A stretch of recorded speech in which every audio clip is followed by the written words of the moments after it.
श्रीमा श्री अरविंद एही श्री अरविंद पाठचक्र रे ऑनलाइन माध्यम रे योगदान करिथिबा भाई अपा मानकु नमस्कार। आज आलोच्य विषय प्रथम मनुष्यर आविर्भाव। प्रथम मनुष्यर आविर्भाव यही प्रसंग रे आलोचना करने निमंते संबलपुर अरुण भाई डॉक्टर अरुण कुमार त्रिपाठी को अनुरोध करुछि। अरुण भाई तांकर वक्तव्य प्रदान करंतु।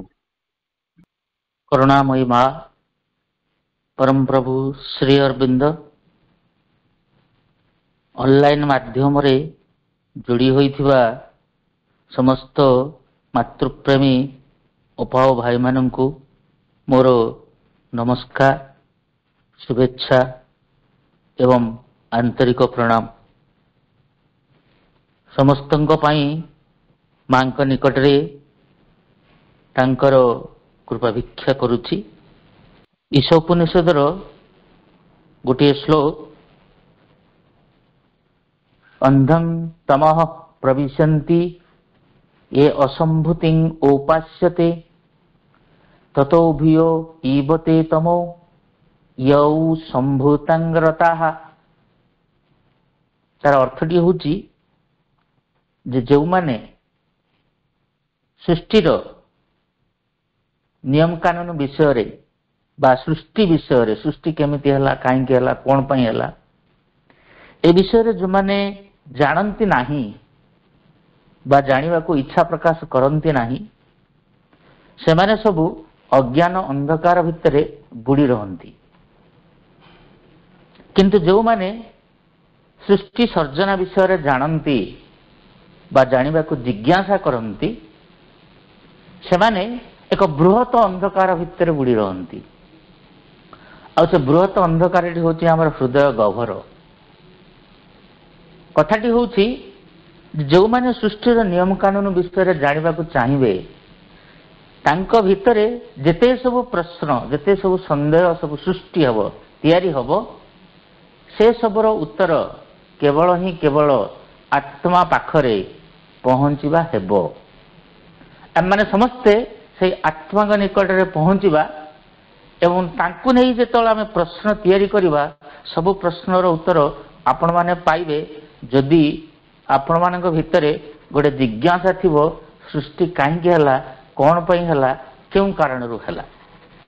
एवं प्रभु श्री अरविंद दिव्य जीवन ग्रंथ रे भी मत कहउचंती जे मनुष्यर जो अज्ञानता अछि ताकु 7 प्रकार करा जाई पारे।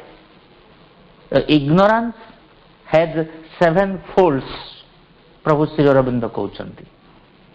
एवं जो 7 प्रकार अज्ञानता अछि ता भितरे ए जो अज्ञानता ईशो उपनिषद रे श्लोक टी ये होची एक अज्ञानता। प्रभु श्री अरविंद कहंती जो 7 प्रकार अज्ञानता भितरु ये होची गोटे प्रकार अज्ञानता। तेणु आम मानक भितरे यदि एक आराध्य एवं आदर्श ए दुईटी जदि अछि, आराध्य एवं आदर्श भितरे जहाँ रहे जो जीवनटी चले भाई बहन माने से होची आराधना।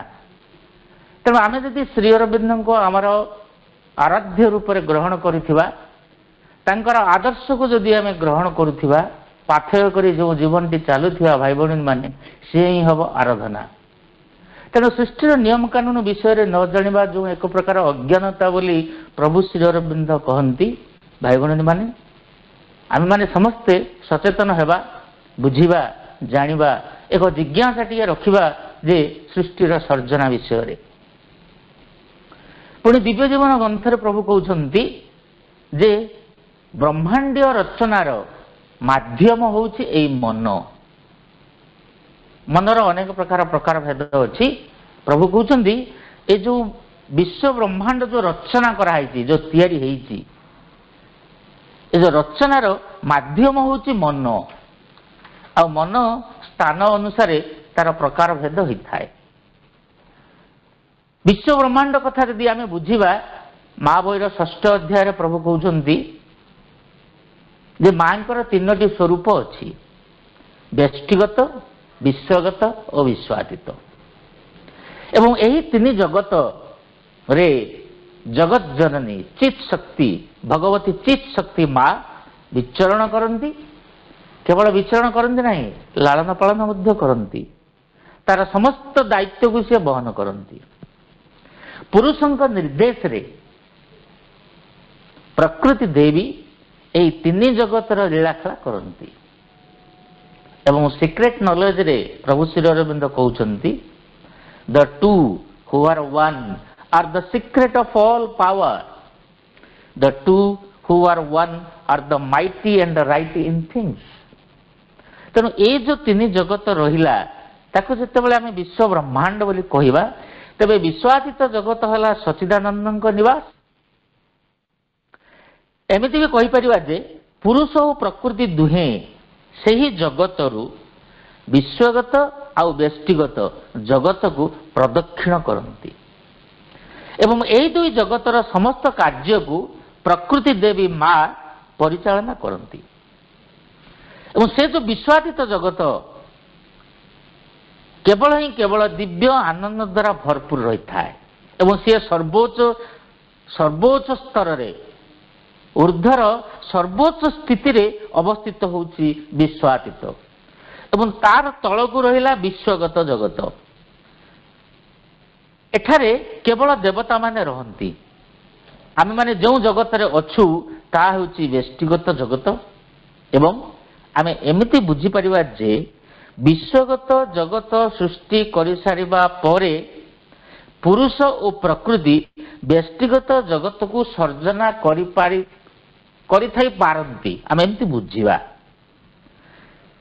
ଦେବତାମାନଙ୍କ ଜଗତ ରୂପ ନେଇସାରିବା ପରେ ଯଦି ଆମ ଭିତରେ ଜିଜ୍ଞାସା ଥିବ ଯେ ବ୍ୟଷ୍ଟିଗତ ଜଗତକୁ ସୃଷ୍ଟି କରିବାର ମୁହୂର୍ତ୍ତଟି କିପରି ଓ କାହିଁକି, ତେବେ ତାର ପରବର୍ତ୍ତୀ କଥାଟି ହେବ ଯେ ଆମେ ଯେଉଁ ବିବର୍ତ୍ତନ ଧାରା ବିଷୟରେ ଜ୍ଞାନ ଅଛି ଆମର, ସେହି ବିବର୍ତ୍ତନ ଧାରାରେ ଗଛଲତା ଜୀବଜନ୍ତୁ ମନୁଷ୍ୟ ସକଳ କେମିତି ସୃଷ୍ଟି ହେଲେ ତା ଭିତରକୁ ମଧ୍ୟ ଆମେ ଆସିପାରିବା।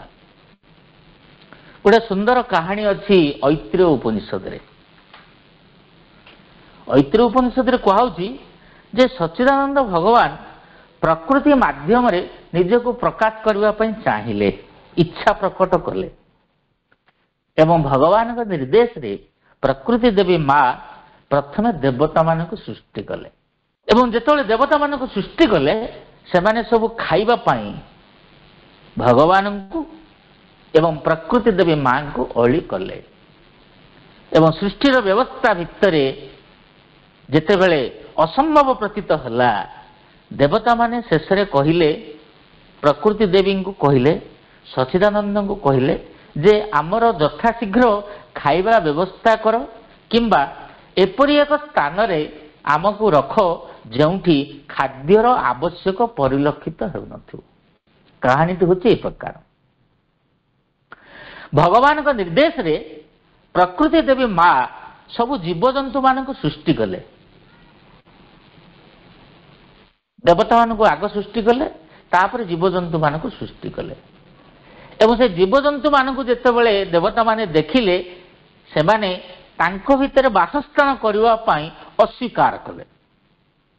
ଏବଂ ଯେତେବେଳେ ଅସ୍ୱୀକାର କଲେ, ତାର ପରବର୍ତ୍ତୀ କଥାଟା ହେଉଛି ଯେ ପ୍ରକୃତି ଦେବୀ ମା ଗୋମାତାଙ୍କୁ ସୃଷ୍ଟି କଲେ। କିନ୍ତୁ ଦେବତାମାନେ ସେଇ ଗୋମାତାଙ୍କ ଭିତରେ ରହିବା ପାଇଁ ମଧ୍ୟ ଅସ୍ୱୀକାର କଲେ, କାରଣ ଏଇଭଳି ଏକ ପୃଥୁଳ ଶରୀର ଭିତରେ ରହିବା ପାଇଁ ସେମାନେ ସ୍ୱୀକୃତି ପ୍ରଦାନ କଲେ ନାହିଁ। ଏବଂ ତାର ପରବର୍ତ୍ତୀ କଥାଟା ହେଉଛି ଅଶ୍ୱକୁ ସୃଷ୍ଟି କରାଗଲା। ଏବଂ ଯେତେବେଳେ ଅଶ୍ୱକୁ ସୃଷ୍ଟି କରାଗଲା, ସେତେବେଳେ ଦେବତାମାନେ ମଧ୍ୟ ଅସ୍ୱୀକାର କଲେ, ନାଇଁ ନାଇଁ ନାଇଁ, ଏପରି କ୍ଷିପ୍ରଗତି ସମ୍ପନ୍ନ ଜୀବ ଭିତରେ ଆମେ ବାସସ୍ଥାନ କରିବାଟା ଆମକୁ ଭଲ ଲାଗୁନାହିଁ, ସ୍ୱୀକୃତି ପ୍ରଦାନ କଲେ ନାହିଁ। ତାପରେ ପ୍ରକୃତି ଦେବୀ ମା ମଣିଷର ଏକ ଫ୍ରେମ୍ ତିଆରି କଲେ, ଫ୍ରେମ୍, ଛାଞ୍ଚ। ଏବଂ ସେ ଛାଞ୍ଚଟିକୁ ଯେତେବେଳେ ଦେଖିଲେ, ଫ୍ରେମ୍ଟାକୁ ଯେତେବେଳେ ଦେଖିଲେ, ସେତେବେଳେ ଦେବତାମାନେ ଅତ୍ୟନ୍ତ ପ୍ରୀତ ହେଲେ ଏବଂ ସହମତି ମଧ୍ୟ ଦେଲେ ଯେ ଯେତେବେଳେ ମଣିଷଟିକୁ ତିଆରି କରାଯିବ ଏ ଦେବତାମାନେ ତା ଭିତରେ ରହିବେ। କାହାଣୀଟି ଏହିପରି ଭାବରେ ଚାଲିଛି। ତେଣୁ ଦେବତାମାନେ ତାଙ୍କର ସହମତିକୁ ନେଇ ସେ କେଉଁ ସ୍ଥାନରେ ମଣିଷର ଯେଉଁ ଛାଞ୍ଚଟି ତିଆରି କରାହେଇଛି ସେ ଛାଞ୍ଚର କେଉଁ ସ୍ଥାନରେ ରହିବେ ତାଙ୍କେ ସବୁ ଦେବତାମାନେ ସବୁ ସ୍ଥାନ ନିରୂପଣ ସବୁ କଲେ। ଐତ୍ର ଉପନିଷଦ କଥା। ତା ଭିତରେ କାହାଣୀଟି ଏମିତି ଚାଲୁଛି। ଅଗ୍ନି ଭଗଭୂତ୍ୱା ମୁଖଂ ପ୍ରବିଶନ୍। ଅଗ୍ନି ଦେବତା ବାଣୀ ବା କଥା ଆକାରରେ ପାଟି ଭିତରେ ରହିବା ପାଇଁ ଇଚ୍ଛା ପ୍ରକାଶ କଲେ। ମଣିଷର ପାଟି ଭିତରେ ରହିବା ପାଇଁ ଇଚ୍ଛା ପ୍ରକାଶ କଲେ। ବାୟୁ ପ୍ରାଣ ଭୂତ୍ୱା ନାସିକେ ପ୍ରବିଶତ୍। ବାୟୁ ଦେବତା ନାସା ମଧ୍ୟରେ ପ୍ରାଣବାୟୁ ହୋଇ ରହିବା ପାଇଁ ଇଚ୍ଛା ପ୍ରକଟ କଲେ। ଆଦିତ୍ୟ ଚକ୍ଷୁ ଭୂତ୍ୱା ଅକ୍ଷିଣେ ପ୍ରବିଶତ୍। ଆଦିତ୍ୟ କହିଲେ ସୂର୍ଯ୍ୟଦେବ। ସୂର୍ଯ୍ୟଦେବ ଦୃଶ୍ୟ ଭାବରେ ଆଖି ମଧ୍ୟରେ ବାସସ୍ଥାନ କରିବା ପାଇଁ ଇଚ୍ଛା ପ୍ରକାଶ କଲେ। ଦିଶ ଶ୍ରୋତ୍ରଂ ଭୂତ୍ୱା କର୍ଣ୍ଣୋ ପ୍ରବିଶନ୍। ଦଶ ଦିଗପାଳ ମାନେ ଦଶ ଦିଗପାଳ ଆମେ ଯାହା ବୁଝୁଛୁ ସେମାନେ ସବୁ ଶ୍ରବଣ ହୋଇ କର୍ଣ୍ଣ ମଧ୍ୟରେ ବସତି ସ୍ଥାପନ କରିବା ପାଇଁ ଇଚ୍ଛା କଲେ। ଔଷଧି ବନସ୍ପତୟ ଲୋମାନି ଭୂତ୍ୱା ତ୍ୱଚଂ ପ୍ରବିଶନ୍। ବନସ୍ପତୟ ଦେବତା କେଶ ରୂପରେ ଚର୍ମ ମଧ୍ୟରେ ବାସ କରିବା ପାଇଁ ଇଚ୍ଛା ପ୍ରକାଶ କଲେ। ଚନ୍ଦ୍ରମା ମନୋଭୂତ୍ୱା ହୃଦୟଂ ପ୍ରବିଶନ୍। ଚନ୍ଦ୍ରଦେବ ମନ ହୋଇ ହୃଦୟରେ ରହିବା ପାଇଁ ଇଚ୍ଛା କଲେ। ମୃତ୍ୟୁ ଆପନ ଭୂତ୍ୱା ନାଭିଂ ପ୍ରବିଶତ୍। ମୃତ୍ୟୁ ଦେବତା ଯିଏକି ପ୍ରାଣର ଦେବତା ବୋଲି ମଧ୍ୟ କୁହାଯାଏ ସେ ମୃତ୍ୟୁ ଦେବତା ନାଭି କେନ୍ଦ୍ରରେ ବାସସ୍ଥାନ କରିବା ପାଇଁ ଇଚ୍ଛା ପ୍ରକାଶ କଲେ। ଆପୋ ରେତ ଭୂତ୍ୱା ଶିଶନଂ ପ୍ରବିଶନ୍। ବରୁଣ ଦେବତା ଶରୀର ମଧ୍ୟରେ ବୀର୍ଯ୍ୟ ଆକାରରେ ରହିବା ପାଇଁ ଇଚ୍ଛା ପ୍ରକାଶ କଲେ। ଏଇଭଳି ଭାବରେ ଦେବତାମାନେ ସବୁ ସେ ଗୋଟିଏ ଗୋଟିଏ ସବୁ ଛୋଟ ଛୋଟ ଶ୍ଲୋକ ମାଧ୍ୟମରେ ଐତ୍ର ଉପନିଷଦରେ ଲେଖା ହେଇଛି। ଦେବତାମାନେ ସବୁ ଏଇଭଳି ସବୁ ଅଙ୍ଗ ପ୍ରତ୍ୟଙ୍ଗ ମଣିଷର ଅଙ୍ଗ ପ୍ରତ୍ୟଙ୍ଗ ଭିତରେ ରହିବା ପାଇଁ ଇଚ୍ଛା ପ୍ରକାଶ କଲେ। ଯେତେବେଳେ ଇଚ୍ଛା ପ୍ରକାଶ କଲେ ସଚ୍ଚିଦାନନ୍ଦଙ୍କ ଅନୁମତି ନେଇ ପ୍ରକୃତି ଦେବୀ ମା ମଣିଷର ସେଇ ଫ୍ରେମକୁ ଦେବତାମାନଙ୍କ ସହମତିରେ ବାସସ୍ଥାନ ସ୍ୱାକ୍ଷର ସବୁ ବ୍ରହ୍ମାଙ୍କ ନିକଟକୁ ପଠାଇଦେଲେ ଏବଂ ବ୍ରହ୍ମା ସମସ୍ତ ଦେବତାଙ୍କ ବାସସ୍ଥାନକୁ ଆଖି ଆଗରେ ରଖି ମଣିଷକୁ ସୃଷ୍ଟି କଲେ ଏବଂ ସ୍ଥୂଳ ଶରୀରଟି ତିଆରି ହେଲା। ତାର ଉପାଦାନ ହେଲା ଅନ୍ନକୋଷ ଆଉ ପ୍ରାଣକୋଷ। ମନକୋଷ ପ୍ରଥମରେ ନଥିଲା, ପ୍ରଥମରେ ଥିଲା ଅନ୍ନକୋଷ ଆଉ ପ୍ରାଣକୋଷ। ତେଣୁ ଆମେ ନିଜକୁ ଯେଉଁ ମଣିଷ ବୋଲି ନିଜକୁ ପ୍ରତିଭାତ କରୁଛୁ ମଣିଷ ବୋଲି କହୁଛୁ, ଆମର ଯେଉଁ ଅଙ୍ଗ ପ୍ରତ୍ୟଙ୍ଗ ସବୁ ରହିଛି ସେଇ ଅଙ୍ଗ ପ୍ରତ୍ୟଙ୍ଗ ଭିତରେ ଦେବତାମାନେ ସବୁ ଅଛନ୍ତି। ଆମେ ଜାଣୁ କିମ୍ବା ନ ଜାଣୁ ଯଦି ଐତ୍ର ଉପନିଷଦର କଥାଟି ସତ ହୋଇଥାଏ ତାକୁ ଆମେ କାହାଣୀ ରୂପରେ ବର୍ତ୍ତମାନ ଶୁଣିଲେ, ଯଦି ସେଇ କଥାଟି ସତ ହୋଇଥାଏ ପ୍ରକୃତରେ ପ୍ରଭୁ ଶ୍ରୀ ଅରବିନ୍ଦଙ୍କର ସାବିତ୍ରୀ ଏହି ସ୍ଥାନରୁ ଆରମ୍ଭ ହେଉଛି। ଏ ଯେଉଁ କାହାଣୀଟି ଆମେ ଶୁଣିଲେ ସେଇ କାହାଣୀଟିରୁ ପ୍ରଭୁ ଶ୍ରୀ ଅରବିନ୍ଦଙ୍କ ସାବିତ୍ରୀଟା ଆରମ୍ଭ ହେଉଛି। ଆରମ୍ଭରେ ପ୍ରଭୁ ଆରମ୍ଭରେ କହୁଛନ୍ତି it was the hour before the gods awake across the path of the divine events, the huge forbidding mind of night alone in her only temple of eternity lay stretched immobile upon silence mark. ଆରମ୍ଭରେ ସାବିତ୍ରୀର ଆରମ୍ଭରେ ତାର ଓଡ଼ିଆ ଅର୍ଥଟା ହେଲା ସେହି ସମୟଟି ଥିଲା ଦେବତାମାନଙ୍କ ଯୋଗ ନିଦ୍ରା ତ୍ୟାଗର ପୂର୍ବ ସମୟ, ପୂର୍ବ ମୁହୂର୍ତ୍ତ। ଯୋଗ ନିଦ୍ରା ତ୍ୟାଗର ପୂର୍ବ ମୁହୂର୍ତ୍ତ ଯେତେବେଳେ ସଚ୍ଚିଦାନନ୍ଦ ବା ପୁରୁଷ ନିଜକୁ ପ୍ରକାଶ କରିବାକୁ ଚାହିଁଲେ ସ୍ଥୂଳ ରୂପରେ, ସେତେବେଳେ ବ୍ୟଷ୍ଟିଗତ ଜଗତଟି କେବଳ ଅନ୍ଧକାରର ଅବିଦ୍ୟା ରାତ୍ରି ପରି ଥିଲା ଏବଂ ସମଗ୍ର ଜଗତରେ କେବଳ ଅବିଦ୍ୟା ରାତ୍ରିର ମନ ବିସ୍ତାରିତ ହୋଇ ରହିଥିଲା।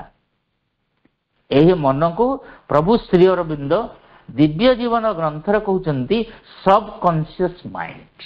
ତେଣୁ କେବଳ ସବକନସିୟସ୍ ମାଇଣ୍ଡ ହିଁ ସମଗ୍ର ବିଶ୍ୱରେ, ସମଗ୍ର ବିଶ୍ୱ ବ୍ରହ୍ମାଣ୍ଡରେ ଭରପୁର ହେଇକି ରହିଥିଲା, ଭରପୁର ହେଇକି।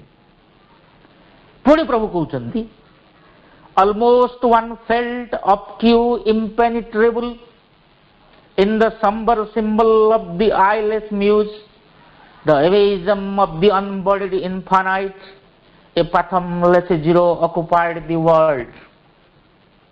ଅବିଦ୍ୟାର ରାତ୍ରି ଏତେ ଗଭୀରତା ଥିଲା ଯେ ଅସୀମଙ୍କ ଅନୁଭବ ସମଗ୍ର ବ୍ୟକ୍ତିଗତ ଜଗତରେ ଅଭେଦ୍ୟ ଥିଲା। ମନେ ହେଉଥିଲା ଏହା ଏକ ଅପରିମୟ ମହାଶୂନ୍ୟ ଜଗତ। ଅସୀମଙ୍କ ଆତ୍ମଶକ୍ତି ଏହି ମହାନାସ୍ତି ମଧ୍ୟରେ ନିଷ୍କ୍ରିୟ ଓ ନିଷ୍ପ୍ରଭ ଭାବରେ ପଡ଼ି ରହିଲା। ନିଷ୍କ୍ରିୟ ଏବଂ ନିଷ୍ପ୍ରଭ ଭାବରେ ତା ଭିତରେ, ଏ ସମଗ୍ର ମହାନାସ୍ତି ଭିତରେ, ଯିଏକି ଅନ୍ଧକାରର ଅବିଦ୍ୟା ରାତ୍ରି ଦ୍ୱାରା ରହିଥିଲା, ବିଚ୍ଛୁରିତ ହେଇକି ରହିଥିଲା, ତା ଭିତରେ ଅସୀମଙ୍କର ଆତ୍ମଶକ୍ତି, ସଚ୍ଚିଦାନନ୍ଦଙ୍କର ସେ ଯେଉଁ ଆତ୍ମଶକ୍ତି କେବଳ ନିଷ୍କ୍ରିୟ ଆଉ ନିଷ୍ପ୍ରଭ ଭାବରେ ପଡ଼ି ରହିଲା। ପୁଣି ପ୍ରଭୁ କହୁଛନ୍ତି Savitri, a power of fallen boundless self awake between the first and the last nothingness, recalling the 10 verse Om from which it came, turned from the insoluble mystery of birth and the tardy process of immortality, and longed to reach its end in vacant knot. অর্থাৎ সেই আত্মশক্তি মহানাস্তি ମଧ୍ୟରେ ଜାଗରିତ ହେଲେ, ଆପେ ଆପେ ଜାଗରିତ ହେଲେ ଏବଂ subconscious mind ଦ୍ୱାରା ଖୋଜି ଚାଲିଲେ ଅତୀତ, ତା ସାଙ୍ଗରେ ଆଗାମୀ ଜୀବନର ସୂତ୍ର, ଯାହାକି ଥିଲା ଏକ ଅମୀମାଂସ୍ୟ ରହସ୍ୟ। ତ ଆତ୍ମଶକ୍ତି ଜାଗରିତ ହେଲେ। କେମିତି ଜାଗରିତ ହେଲେ, କାହିଁକି ଜାଗ୍ରତ ହେଲେ, ସେ କଥା କୁହାଯାଇ ପାରିବ ନାହିଁ। କାରଣ ଏହା ହେଉଛି ସେଇ ଆତ୍ମଶକ୍ତି, ସେ ହେଉଛନ୍ତି ସେଇ ସଚ୍ଚିଦାନନ୍ଦଙ୍କର ସେଇ ଆତ୍ମଶକ୍ତି ଯିଏକି ଜାଗ୍ରତ ହେଲା। କାରଣ ସେ ଯାହା ଚାହିଁଲେ ତାହା ହିଁ ସୃଷ୍ଟି ହୁଏ, ସେ ଯାହା ଚାହାନ୍ତି ତାହା ହିଁ ସୃଷ୍ଟି ହୁଏ, ସେ ଯାହା ଚାହିଁବେ ତାହା ହିଁ ଏ ପୃଥିବୀ ପୃଷ୍ଠରେ ଅନୁଭୂତ ହେବ। କାରଣ ସେ ହେଉଛନ୍ତି ସେଇ ଆଲମାଇଟି। ଯେମିତି ଆମେ ଏବେ ପଢୁଥିଲେ, the two who are one are the secret of all power, the two who are one are the mighty and right in things. ତେଣୁ ସେ ସମସ୍ତଙ୍କ ଭିତରେ ଅଛନ୍ତି ଏବଂ ସେ ସମସ୍ତଙ୍କ ବାହାରେ ମଧ୍ୟ ଅଛନ୍ତି। ତେଣୁ ସେ ଯାହା ଚାହିଁବେ ତାହା ହିଁ ସେ କରିପାରନ୍ତି।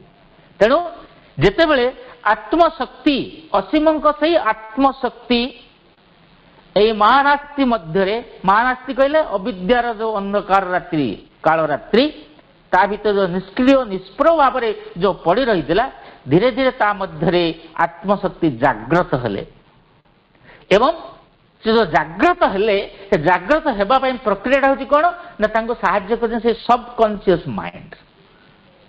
ସେ ସବକନସିୟସ୍ ମାଇଣ୍ଡ ଦ୍ୱାରା ଜାଗ୍ରତ ହେଇଛନ୍ତି ଏବଂ ସେ ଜାଗ୍ରତ ମାଧ୍ୟମରେ କ'ଣ କରୁଛନ୍ତି ନା, ସବକନସିୟସ୍ ମାଇଣ୍ଡ ଦ୍ୱାରା ଖୋଜି ଚାଲିଲେ ଅତୀତ।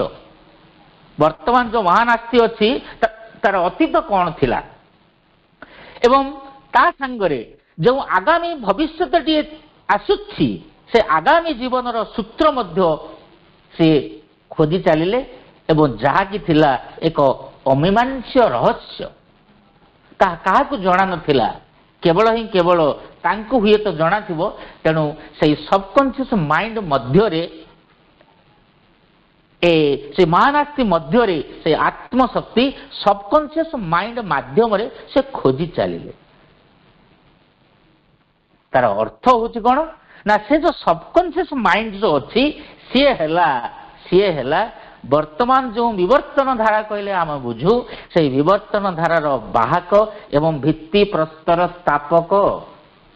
କାରଣ ସେ ସବକନସିୟସ୍ ମାଇଣ୍ଡ ଦ୍ୱାରା ହିଁ ଯେଉଁ ଆଗାମୀ ଭବିଷ୍ୟତଟା ଅଛି, ସେ ସବକନସିୟସ୍ ମାଇଣ୍ଡ ତା ଭିତରେ ସେ ଖୋଜି ଚାଲୁଛନ୍ତି ଯେ ଆଗାମୀ ଭବିଷ୍ୟତଟି କ'ଣ। ଆମେ ସମସ୍ତେ ଜାଣିଛୁ ପ୍ରଭୁ ଶ୍ରୀ ଅରବିନ୍ଦଙ୍କର ପଞ୍ଚମ ସ୍ୱପ୍ନଟି।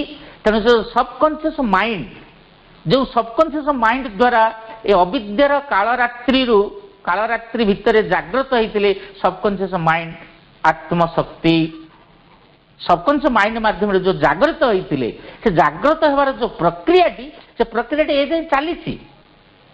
ଏବଂ ସେ ପ୍ରକ୍ରିୟାଟି କେବେ ସରିବ ନା ଯେବେ ସେଇ ଅସୀମ, ସେଇ ମହାନାସ୍ତି ଭିତରେ ଯେଉଁ ପ୍ରକାଶିତ ହେବା ପାଇଁ ଯେଉଁ ଚେଷ୍ଟା କରିଥିଲେ ସେ କିଭଳି ଭାବରେ ପ୍ରକାଶିତ ହେବାକୁ ଚାହୁଁଛନ୍ତି ତାର ଶେଷ ପରିଣାମ ଆସିବା ଯାଏଁ ସେଇ ସବକନସିୟସ୍ ମାଇଣ୍ଡର କାର୍ଯ୍ୟଟି ଅନବରତ ଭାବରେ ଚାଲି ଆସୁଥିବ।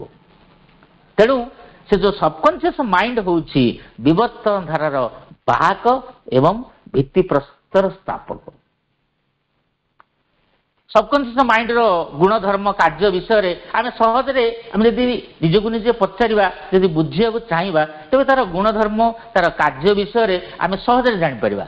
ଆପଣ ଦେଖନ୍ତୁ, ଏକ ବିଶାଳ ବଟବୃକ୍ଷ ଆପଣ ଦେଖୁଛୁ, କିନ୍ତୁ ସେ ବିଶାଳ ବଟବୃକ୍ଷଟି ଗୋଟେ କ୍ଷୁଦ୍ର ମଞ୍ଜି ଭିତରେ ଲୁକାୟିତ ଭାବରେ ରହିଥାଏ।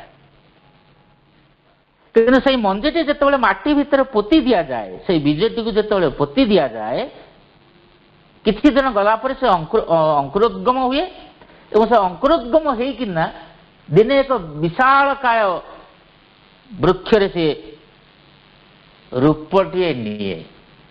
ତେଣୁ ଏ ଯେଉଁ ସମ୍ଭବ ହେଉଛି, କେମିତି ସମ୍ଭବ ହେଉଛି? ସେ ଯେଉଁ ବୀଜଟିଏ ମାଟି ଭିତରେ ପୋତି ଦେଲେ, ତେଣୁ ମାଟି ଭିତରେ ଯେଉଁ ସବକନସିୟସ୍ ମାଇଣ୍ଡ ଅଛି, ସେ ସବକନସିୟସ୍ ମାଇଣ୍ଡ ସେଇ ବୀଜଟିକୁ ଅଙ୍କୁରୋଦ୍ଗମ କରିବା ପାଇଁ ଦାୟିତ୍ୱ ନିଏ। ଭାଇ ମାନେ ଏଇ କଥା ଗୁଡ଼ିକ ବିଜ୍ଞାନ କେବେ ହେଲେ ପ୍ରତିପାଦନ କରିପାରିବ ନାହିଁ। ଇଏ ହେଉଛି ଆଧ୍ୟାତ୍ମିକ ବିଜ୍ଞାନ। ଯେଉଁ ଆଧ୍ୟାତ୍ମିକ ବିଜ୍ଞାନ ହିଁ ଆକୁ ବ୍ୟାଖ୍ୟା କରିପାରିବ ଯେ ପ୍ରକୃତରେ ସେ ଯେଉଁ ସବକନସିୟସ୍ ମାଇଣ୍ଡ ଅଛି ମାଟି ଭିତରେ, ସିଏ ହିଁ ହେଉଛି ସେଇ ବୀଜଟିକୁ, ସେଇ ବୀଜ ନାହିଁ, ଯେତେ ବୀଜ ଆପଣ ମାଟି ଭିତରେ ପୋତିବେ ସବୁ ଯେଉଁ ଅଙ୍କୁରୋଦ୍ଗମ ହୁଏ ତାର ମୂଳରେ ରହିଲା ଯେ ସବକନସିୟସ୍ ମାଇଣ୍ଡର କାର୍ଯ୍ୟଧାରା। ଏବଂ ସେ କାର୍ଯ୍ୟଟି ଯେଉଁ ହୁଏ, ଯେଉଁ ଅସୀମ ତାଙ୍କର ଆତ୍ମଶକ୍ତିଙ୍କୁ ଏଇ ପୃଥିବୀ ପୃଷ୍ଠରେ ବିଚ୍ଛୁରିତ କରିଥିଲେ ଅବିଦ୍ୟାର କାଳରାତ୍ରି ଭିତରେ, ଏବଂ କିଛି ମୁହୂର୍ତ୍ତ ପାଇଁ ସେ ଯେଉଁ ଅପ୍ରକାଶିତ ଭାବରେ ରହିଥିଲା ଧୀରେ ଧୀରେ ଜାଗ୍ରତ ହେଲା ସେଇ ସବକନସିୟସ୍ ମାଇଣ୍ଡ ମାଧ୍ୟମରେ। ତେଣୁ ଏ ଯେଉଁ ବୀଜଟି ଯେଉଁ ଏକ ବିଶାଳ ବୃକ୍ଷରେ ଯେଉଁ ପରିଣତ ହୁଏ, ବା ଯେକୌଣସି ବୀଜ ଯେଉଁ ତାର ନିଜସ୍ୱ ରୂପକୁ ଆସେ, ତାର ଗଛ ଲତା ଯେଉଁ ରୂପକୁ ଆସେ, ତାକୁ ଯିଏ ଏଇ ପୃଥିବୀ ପୃଷ୍ଠରେ ଆଣିପାରେ, ରୂପ ଦେଇପାରେ, ସିଏ ହେଉଛି ସବକନସିୟସ୍ ମାଇଣ୍ଡ। ଏବଂ ଯେଉଁ ଶକ୍ତିରେ ତା ଭିତରେ ଏ ସବକନସିୟସ୍ ମାଇଣ୍ଡ ତାକୁ ବୁଝେ, କିନ୍ତୁ ତାକୁ ପାଇଁ ଗୋଟେ ଶକ୍ତି ଦରକାର, ସେ ଶକ୍ତି ଦ୍ୱାରା ସେ ଅଙ୍କୁରୋଦ୍ଗମ ହୁଏ। ଦିବ୍ୟ ଜୀବନ ଗ୍ରନ୍ଥରେ ପ୍ରଭୁ କହୁଛନ୍ତି ସେ ଯେଉଁ ଶକ୍ତି, ସବକନସିୟସ୍ ମାଇଣ୍ଡ ଯେଉଁ ଶକ୍ତିକୁ ନେଇ ଏଇ ଜଗତକୁ ତିଆରି କରିଛି ତାର ନାଁ ହେଉଛି ମ୍ୟାଟେରିଆଲ ଫୋର୍ସ। ଦିବ୍ୟ ଜୀବନ ଗ୍ରନ୍ଥରେ ପ୍ରଭୁ କହୁଛନ୍ତି ଯେ ଗୋଟେ ମ୍ୟାଟେରିଆଲ ଫୋର୍ସ ମାଧ୍ୟମରେ, ଆଉ ସେ ମ୍ୟାଟେରିଆଲ ଫୋର୍ସ ହେଉଛି କ'ଣ ନା ଭଗବତ ଚିତ୍ ଶକ୍ତି। ଏବଂ ସେ ଭଗବତ ଚିତ୍ ଶକ୍ତି ସବକନସିୟସ୍ ମାଇଣ୍ଡ ଦ୍ୱାରା ବୀଜର ଅଙ୍କୁରୋଦ୍ଗମ କାର୍ଯ୍ୟଟିକୁ ସମ୍ପାଦନ କରେ। ତେଣୁ ସେ ଯେଉଁ ମ୍ୟାଟେରିଆଲ ଫୋର୍ସ ରହିଛି ସବକନସିୟସ୍ ମାଇଣ୍ଡ ସହିତ ଯୋଡ଼ି ହେଇଛି ମ୍ୟାଟେରିଆଲ ଫୋର୍ସଟି, ଏ ଦୁହେଁ ମିଶି ବୀଜର ଅଙ୍କୁରୋଦ୍ଗମ କଥାଟିକୁ ରୂପ ଦିଅନ୍ତି। ଆମେ ବେଳେବେଳେ ବି ଦେଖୁ ଯେ କୌଣସି ସ୍ଥାନରେ ଯଦି ଗୋଟେ ନୂଆ ମାଟି ପଡ଼ିଥାଏ, ନୂଆ ମାଟି ପଡ଼ିଛି, ଆପଣମାନେ ଦେଖୁଛନ୍ତି ନୂଆ ମାଟି ପଡ଼ିଥିବ, ନୂଆ ମାଟି କହିଲେ କ'ଣ ନା ଆମେ ମନେକର ଯେଉଁ ଗୋଟେ ପିଟ୍ ଖୋଳା ହେଇଛି, ପିଟ୍ ଖୋଳା ହେଲେ ତା ଭିତରେ ନୂଆ ମାଟି ବାହାରେ। ତେଣୁ ନୂଆ ମାଟି ଯଦି ଆପଣ କୌଣସି ଜାଗାରେ ଗୋଟେ ପକେଇଥିବେ ବା କିଛି ଦିନ ଗଲା ପରେ ଯେଉଁ ପିଟ୍ଟି ଖୋଳା ହେଇଛି, ଆପଣ ସେ ପିଟ୍ ଭିତରୁ ଯଦି ଦେଖିବେ ଯେ କିଛି ଘାସ ଗଛ ଉଠିଯାଇଛି, ତେବେ ସେ ଘାସ ଯେଉଁ ଉଠିଲା ସେ କେମିତି ଉଠିଲା? କ'ଣ ଘାସ ମଞ୍ଜି କେହି କ'ଣ ତା ଉପରେ ପକେଇ ଦେଇଥାଏ? ନାହିଁ, ଘାସ ମଞ୍ଜି କେହି ତା ଉପରେ ପକାଏ ନାହିଁ। କିନ୍ତୁ ଇଏ ହେଉଛି ସେଇ ସବକନସିୟସ୍ ମାଇଣ୍ଡର କାର୍ଯ୍ୟ ଏବଂ ତାକୁ ଶକ୍ତି ଯୋଗାଏ ମ୍ୟାଟେରିଆଲ ଫୋର୍ସ। ସେଇ ମାଧ୍ୟମରେ ଯେଉଁ ନୂଆ ଜିନିଷଟି ତିଆରି ହୁଏ, ନୂଆ ଯୋଉ ସୃଷ୍ଟି ହୁଏ, ତାର ମୂଳ କଥାଟି ହେଉଛି ସବକନସିୟସ୍ ମାଇଣ୍ଡ ଆଉ material force. So material force ତାର ଅର୍ଥ ହେଉଛି କ'ଣ? ମେଟେରିଆଲ ଫୋର୍ସଟା ମାଟି ଭିତରେ ଅଛି। ମାଟିକୁ ଯଦି ଆମେ ଜଡ଼ ବୋଲି କହିବା, ସେ ଜଡ଼ ରୂପକ ଯୋଉ ମାଟି, ସେ ମାଟି ରୂପକ ଯୋଉ ଜଡ଼ ଅଛି, ସେ ଜଡ଼ ଭିତରେ ମେଟେରିଆଲ ଫୋର୍ସ ଥାଏ। ଆଉ ସେ ମେଟେରିଆଲ ଫୋର୍ସ ଦ୍ୱାରା ନୂଆ ମାଟି ହେଲେ ବି ମଧ୍ୟ ନୂଆ ଘାସ ଗଛ କିଛି ଦିନ ଗଲା ପରେ ତିଆରି ହେଇଯାଏ।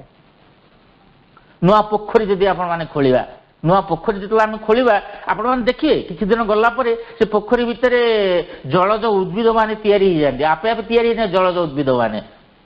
ତା ଭିତରେ ଯୋଉ ଥାଏ ଆମର କ'ଣ କହନ୍ତି ତାକୁ, ଦଳ ବୋଲି ତାକୁ କହନ୍ତି, ସେ ଦଳ ଗୁଡ଼ିକ ସେ ଆପେ ଆପେ ତା ଭିତରେ ତିଆରି ହୁଏ। କେମିତି ତିଆରି ହୁଏ? ଦଳର କ'ଣ ମଞ୍ଜି ଅଛି ତା ଭିତରେ ନେଇକି ଆମେ କିଏ ଜଣେ ପକେଇ ଦେଇଛି ଆଉ ତା ଭିତରେ ସେ ତିଆରି ହେଉଛି?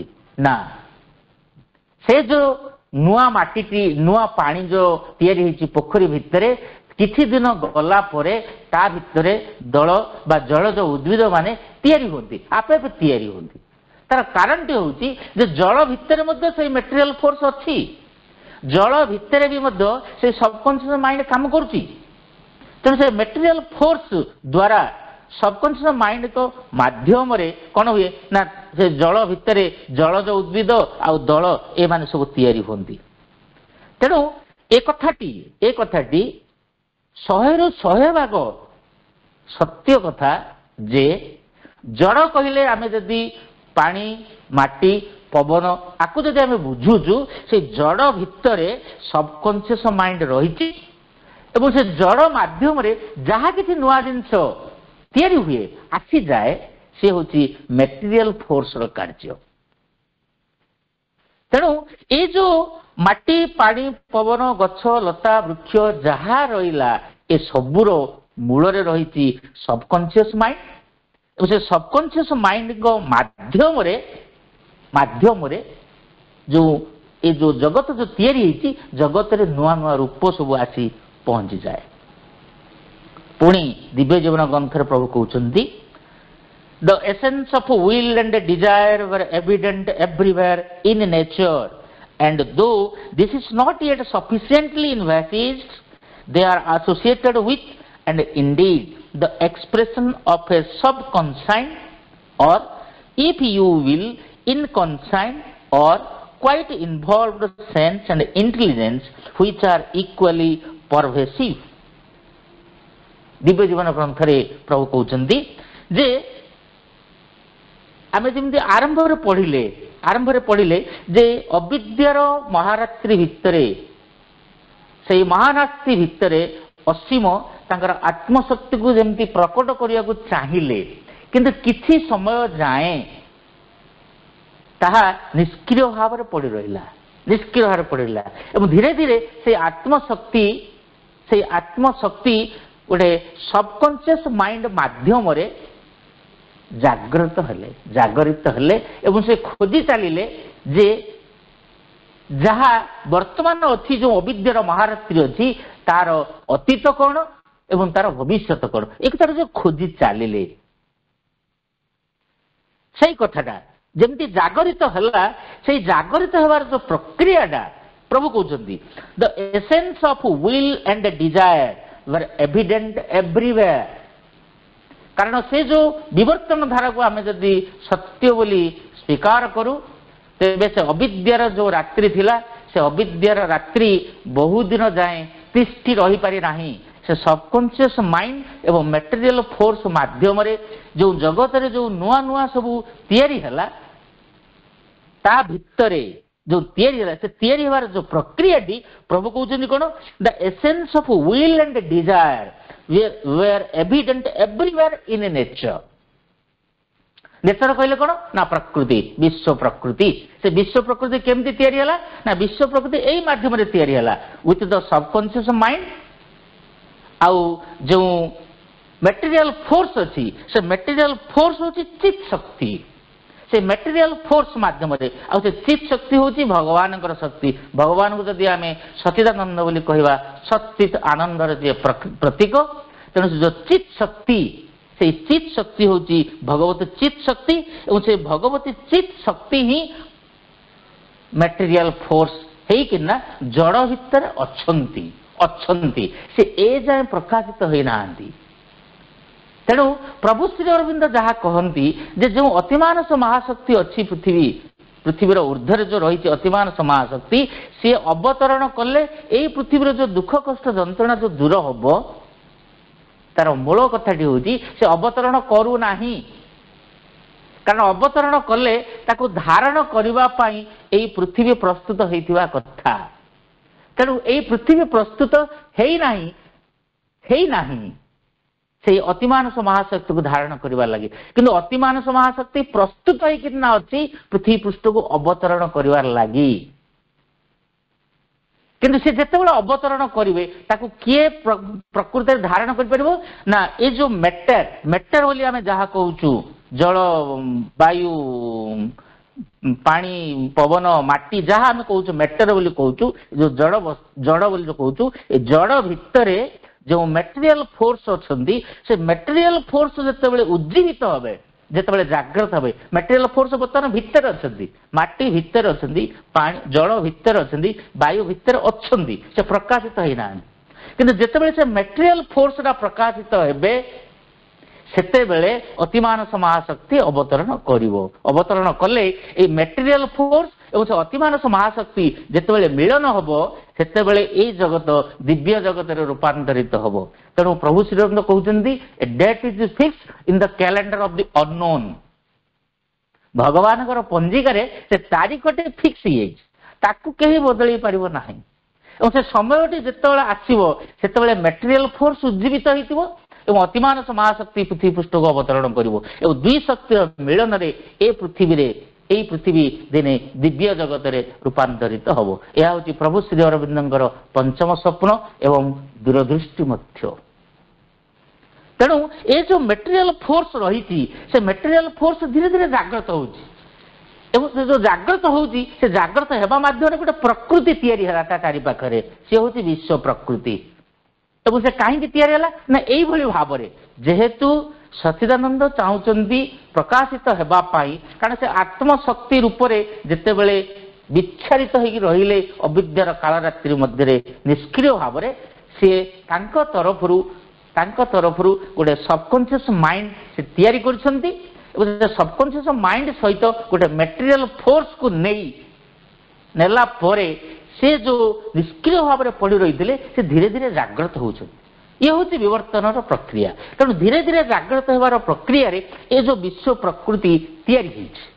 ତେଣୁ ପ୍ରଭୁ କହୁଛନ୍ତି ସେଇ ଦିବ୍ୟ ଜୀବନ ଗ୍ରନ୍ଥରେ ଯେ the essence of will and desire were evident ଏଭ୍ରିୱେୟାର।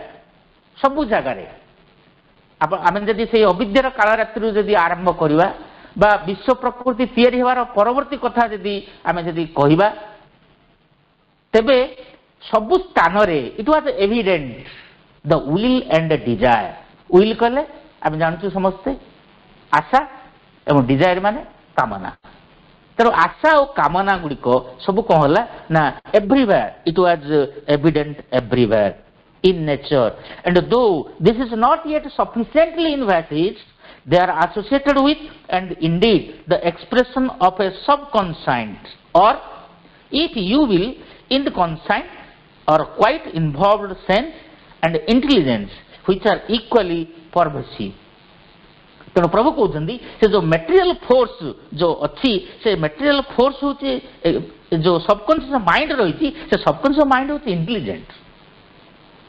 ସେ ଯଦି ଇଣ୍ଟେଲିଜେଣ୍ଟ ନ ହବ ତାହେଲେ ବୀଜ ଯେତେବେଳେ ମାଟି ଭିତରେ ପୋତି ଦିଆଯାଏ ଅଙ୍କୁରୋଦ୍ଗମ କେମିତି ହଉଛି? ତେଣୁ ପ୍ରଭୁ କହୁଛନ୍ତି ସେ ଯୋଉ ସବକନସିୟସ୍ ମାଇଣ୍ଡ ହଉଛି, ସବକନସିୟସ୍ ମାଇଣ୍ଡ ହଉଛି very very intelligent, very very intelligent.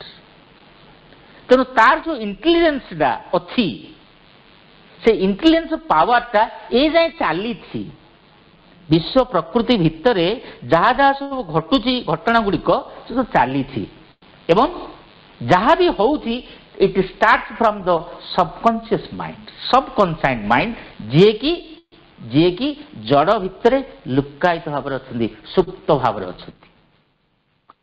ଏବଂ ପୁଣି କହୁଛନ୍ତି ପ୍ରଭୁ present in every atom of matter, all this is necessarily present in everything which is formed by the aggregation of those atoms and they are present in the atom because they are present in the force which builds up and constitutes the atom. पुणी प्रभु कहते से जो will and desire evident होता पूरा समग्र विश्व प्रकृति भितर से will and desire slowly it came to the atom. In every atom of the matter, in every atom of the matter, so will and desire ता भितरे संचित होकर रहिला.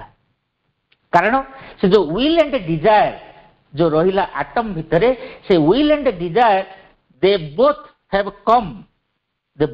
come from the material force. तेणु से material force रु बा material force रो जो शक्तिटा रही से शक्तिटा atom भितरे रहिला आ प्रति atom भितरे रहिला. प्रभु कहते से कथा they are present in the force which builds up and constitute the atom, and that force is fundamentally chit shakti. प्रभु कहते that force fundamentally is the chit shakti which is described in Vedanta, and that is also called as a conscious force, inherent conscious force of a conscious being which manifests itself as a nervous energy full of submental sensation in the plant. से जो इनकॉन्साइंट mind जो अच्छी से इनकॉन्साइंट mind केमती तार रूप को विस्तार करुची ना तार रूप को एमती बाटर विस्तार करुची जेमिति की it which manifests itself as a nervous energy. जो मटेरियल फोर्स रहिला से material force came to as a nervous energy. Nerves energy nervous में nerves energy. So the nerves energy full of submental sensation in the plant भितरे से सुप्त भाव अच्छी से शक्तिटा. तेणु प्लांट भितरे से शक्तिटा सुप्त भाव अच्छी बोली प्लांट कौन करे ना तार खाद्य को निजे निजे से प्रस्तुत करि पारे. से शक्तिटा ता भितरे अच्छी. एवं पुणी कहते as a desire sense and desire will in the primary animal forms. Primary stage रे जो केते रहिले एनिमल जो अछंदी एनिमल को दुई भाग करा जाई पारे. गोटे होची प्राइमर स्टेज आ गोटे होची जे ताठु टिके आउ टिके अधिका माने जो मानक भितरे सेंस किछि काम करे से माने होचन गोटे कैटेगरी. जो मानक भितरे सेंस किछि नथाय से माने होचन गोटे कैटेगरी ताको कहती primary animal stage. So in the primary animal stage desire sense and desire will are there as a self conscious sense and a force in the developing animal. जो माने टिके डेवलप्ड एनिमल आम जानू आम उदाहरण नहीं पारिबा गाई गोटे डेवलप्ड एनिमल. तेणु जो माने डेवलप्ड एनिमल से भितरे self conscious sense and force से भितरे अच्छी आ तार ओरिजिनल रूपटा हूँ कौन ना से जो मटेरियल फोर्स अच्छी जड़ भितरे. Then as a mental will and knowledge topping all the rest in man. एवं से जो सबकॉन्शियस माइंड तार रूपटी जो एक्सटेंशन है से रूपटा जो एक्सटेंशन है से एक्सटेंशन है कौन ना मेंटल विल एंड नॉलेज. जिते मेंटल विल एंड नॉलेज को गेन करुची से गुड़िक सब कौन है ना मनुष्य भितर अच्छी topping all the rest in man. तेणु मनुष्य भितर जो अच्छी आमर मेंटल विल एंड नॉलेज ताहा होती सही मटेरियल फोर्स रो एक परिप्रकाश. एवं प्लांट भितर जो रहिला एज ए नर्वस एनर्जी सी हला सबकॉन्शियस माइंड रो एक एक्सटेंशन रूप बा गोटे प्रकाशित रूप. एवं एनिमल मानक भितर जो रहिला डिजायर सेंस और डिजायर विल है किना सी हला सही सबकॉन्शियस माइंड रो एक एक्सटेंशन रूप. तेणु जो सबकॉन्शियस माइंड आ मटेरियल फोर्स जड़ भितर अछंती सेमानकर जो एक्सटेंशन जो प्रक्रियाटा ନିଜକୁ ପ୍ରକାଶିତ କରିବାର ଯୋଉ ପ୍ରକ୍ରିୟାଟା ସେ ପ୍ରକ୍ରିୟାଟା କ'ଣ ହେଇଛି ଏମିତି ସବୁ ଭାଗ ଭାଗ ହେଇକି ନା ପ୍ରାଣୀ ଉଦ୍ଭିଦ ପ୍ରାଣୀ ଏବଂ ମଣିଷମାନଙ୍କ ଭିତରୁ ଆସିଛି। So that means ଏ ଯୋଉ ପୁରା ପ୍ରକ୍ରିୟା ରହିଲା ସବକନସିୟସ୍ ମାଇଣ୍ଡ ଆଉ ମ୍ୟାଟେରିଆଲ ଫୋର୍ସ ନେଇକିନା ଯେଉଁ ଗୋଟେ ପ୍ରକ୍ରିୟାଟି ଆରମ୍ଭ କରିଛନ୍ତି ସେଇ ପ୍ରକ୍ରିୟାଟିକୁ ପ୍ରଭୁ କହନ୍ତି ଲାଇଫ୍। ପ୍ରଭୁ ଶ୍ରୀରନ୍ଦ ଦିବ୍ୟ ଜୀବନ ଗ୍ରନ୍ଥରେ କହୁଛନ୍ତି ଲାଇଫ୍। ଆଉ ପ୍ରଭୁ କହୁଛନ୍ତି life is a scale of universal energy in which the transition from inconscience to consciousness is managed। ମଣିଷ ଭିତରକୁ ଆସିଲା ବେଳେ ସେଟା ହେଲା କନସିୟସ୍, ଆଉ ଯେତେବେଳେ ଜଡ଼ ଭିତରେ ଅଛନ୍ତି ସେ ହେଉଛି ଇନକନସାଇନ୍ସ। ସୋ ଇନକନସାଇନ୍ସ ଟୁ କନସିୟସନେସ୍ ଯେଉଁ ପ୍ରକ୍ରିୟାଟି ରହିଲା that is what called age life. ପ୍ରଭୁ କହୁଛନ୍ତି ଯେ ଜୀବନ କହିଲେ ହେଉଛି ତାହା ଯାହା ଆରମ୍ଭ ହୋଇଛି ସବକନସିୟସ୍ ମାଇଣ୍ଡରୁ ଏବଂ ତାହା ଚାଲିଛି କନସିୟସ୍ ମାଇଣ୍ଡ ପର୍ଯ୍ୟନ୍ତ ତାହା ଚାଲିଛି। ତେଣୁ ଏଇ ପ୍ରକ୍ରିୟାରେ ଆମେ ଯଦି ଦେଖିବା ତେବେ ମଣିଷ ଯୋଉ ତିଆରି ହେଇଛି ସେ ମଣିଷର ତିଆରି ହେବାର ଯୋଉ ବାଟଟା ସେ ବାଟଟା ହେଉଛି କ'ଣ ନା ପ୍ରଥମେ ସେ ପ୍ରକୃତିରେ ହିଁ ଆରମ୍ଭ ହୋଇଛି। ପୁଣି ଦିବ୍ୟ ଜୀବନ ଗ୍ରନ୍ଥରେ ପ୍ରଭୁ କହୁଛନ୍ତି ଇଟ୍ is A general March of nature consciously by a progressive awakening and self-enlargement to his divine ascension। ପ୍ରଭୁ କହୁଛନ୍ତି ଇଟ୍ is A general March of nature. ପ୍ରକୃତିର ଇଏ ହେଉଛି ଗୋଟେ ପଦଯାତ୍ରା ଏବଂ ସେ ଯୋଉ ପ୍ରକୃତି ଯୋଉ ପଦଯାତ୍ରା ଚାଲିଛି ଆକ୍ଚୁଆଲି ସେ ପଦଯାତ୍ରାଟି କ'ଣ ହେଇଛି ନା ସେ ଯୋଉ ଅବିଦ୍ୟାର କାଳରାତ୍ରି ଭିତରେ ଭଗବାନଙ୍କର ଆତ୍ମଶକ୍ତି ଯୋଉ ବିଚ୍ଛିନ୍ନ ହେଇ ପଡ଼ିଲା ଏବଂ ତାର ରୂପଟି ଯୋଉ ବଦଳି ଗଲା ଏଜ୍ ଏ ସବକନସିୟସ୍ ମାଇଣ୍ଡ ଆଉ ମ୍ୟାଟେରିଆଲ ଫୋର୍ସ ସେ ଚିତ୍ ଶକ୍ତି ଭଗବାନଙ୍କ ଚିତ୍ ଶକ୍ତି ସେ ସବକନସିୟସ୍ ମାଇଣ୍ଡ ଦ୍ୱାରା ମ୍ୟାଟେରିଆଲ ଫୋର୍ସ ହେଇକି ଯୋଉ ରହିଲେ ସେ ଯୋଉ ଅବିଦ୍ୟାର କାଳରାତ୍ରି ଭିତରୁ ଯେ ରହିଯାଇଥିଲେ ତାପରେ ଯୋଉ ପ୍ରକୃତି ଯୋଉ ତିଆରି ହେଇଛି ସେ ଭିତରୁ ମୁକ୍ତି ହେଇନାହାନ୍ତି। ସେ ମ୍ୟାଟେରିଆଲ ଫୋର୍ସ ସେ ସବକନସିୟସ୍ ମାଇଣ୍ଡ ସେ ଜଡ଼ ଭିତରେ ସେମିତି ଅଛନ୍ତି। ସିଏ ପ୍ରକାଶିତ ହେବେ ଏବଂ ସେ ପ୍ରକାଶିତ ହେବାର ଦାୟିତ୍ୱଟି ହେଉଛି ପ୍ରକୃତି ନେଇଛି, ବିଶ୍ୱ ପ୍ରକୃତି ସେ ଦାୟିତ୍ୱଟି ନେଇଛି। ତେଣୁ ତାର ଯୋଉ ଯାତ୍ରା ଚାଲିଛି ସେ ଯାତ୍ରାରେ କ'ଣ ହେଉଛି it is a progressive awakening and self enlargement to the divine ascension.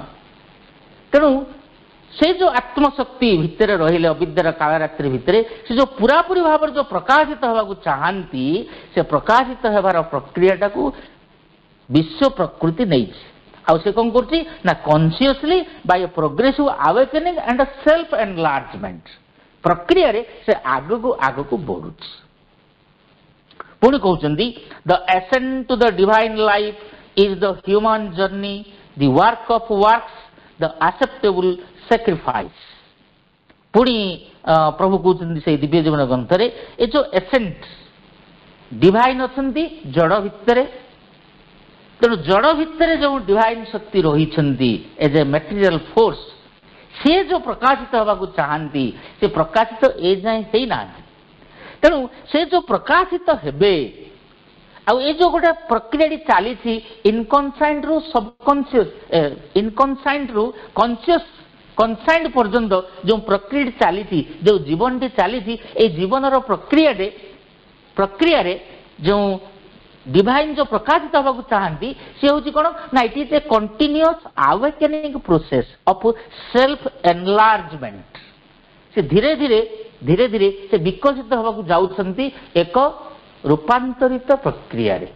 ତେଣୁ ସେ ଯୋଉ ବିକଶିତ ହେବାକୁ ଯାଉଛନ୍ତି ସେ ବିକଶିତ ହେବାର ପ୍ରକ୍ରିୟାରେ କ'ଣ ହେଇଛି ନା ଆମେ ଯେମିତି ଗଲେ ଯେ ୱିଲ୍ ଆଣ୍ଡ ଡିଜାୟାର ପ୍ରଥମେ ପ୍ଲାଣ୍ଟ ଭିତରେ ରହିଲା, ତାପରେ ଆନିମାଲ ମାନଙ୍କର ପ୍ରାଇମେରୀ ଷ୍ଟେଜରେ ରହିଲା, ତାପରେ ଡେଭଲପଡ ଆନିମାଲ ମାନଙ୍କ ଭିତରେ ରହିଲା, ତାପରେ ମଣିଷ ମାନଙ୍କ ଭିତରକୁ ଆସିଲା। ତେଣୁ ମଣିଷ ମାନଙ୍କ ଭିତରକୁ ଯୋଉ କନସିୟସନେସଟା ଆସିଛି ସେ କନସିୟସନେସଟା ହଉଛି କ'ଣ ନା that is the effect and the continuous awakening of the material force and the subconscious mind